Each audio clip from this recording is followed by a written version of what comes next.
Bonjour à tous, je suis ravie de pouvoir vous présenter en direct l'expérience d'une mise en beauté du regard. Donc je remercie Lola de s'être proposée pour être mon modèle. Alors on va démarrer par ce qu'on appelle la restructuration.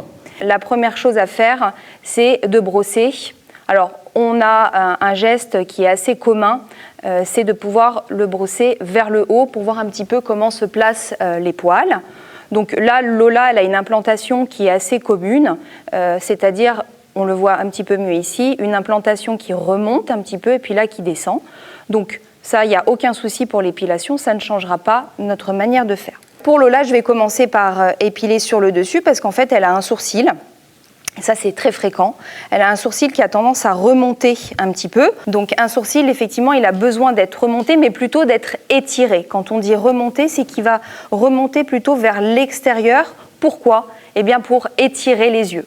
Un sourcil qui remonte par le milieu, il va avoir tendance à arrondir les yeux.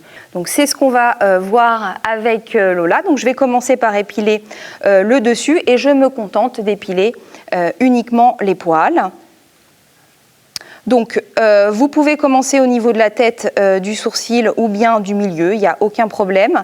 Et on épile en respectant quand même la ligne naturelle. L'objectif, ce n'est pas de dénaturer le sourcil, mais de le sublimer. Donc ça, c'est très important.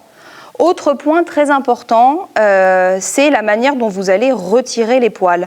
On retire le poil avec douceur et le mors, donc le mors, c'est cette partie qui se trouve au bout de la pince, très importante pour que le poil ne se casse pas.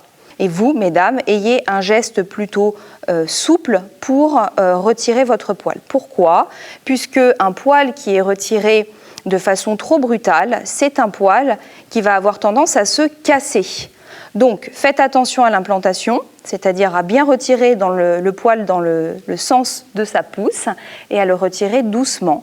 Et vous verrez, mesdames, que le poil repoussera de façon beaucoup plus naturelle et surtout beaucoup plus lente. On va passer maintenant au niveau de ce qu'on appelle la queue du sourcil.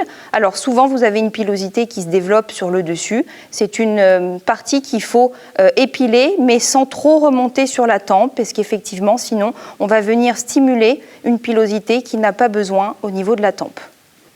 Ensuite, au niveau de la tête de sourcil, alors, en règle générale, le repère où là vous ne pouvez pas vous tromper, c'est de prendre le coin interne de votre œil pour pouvoir savoir à quel endroit votre sourcil doit démarrer.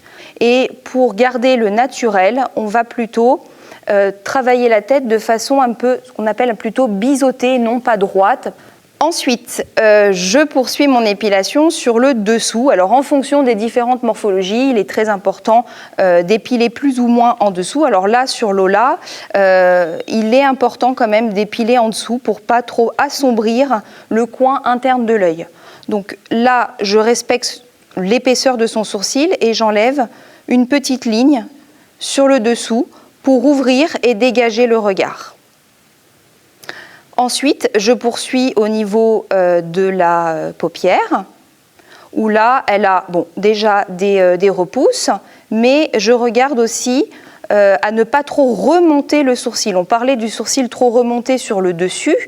Sur le dessous, c'est pareil. Un sourcil ne doit pas être trop creusé pour les mêmes raisons, c'est-à-dire s'il est trop creusé par le dessous, il peut arrondir les yeux. Et en fonction des différentes morphologies, mettre un petit peu trop en valeur la paupière, c'est-à-dire qu'on ait un trop grand espace ici, ce qui peut donner une impression de lourdeur au niveau de la paupière et justement de ne pas mettre en valeur les yeux.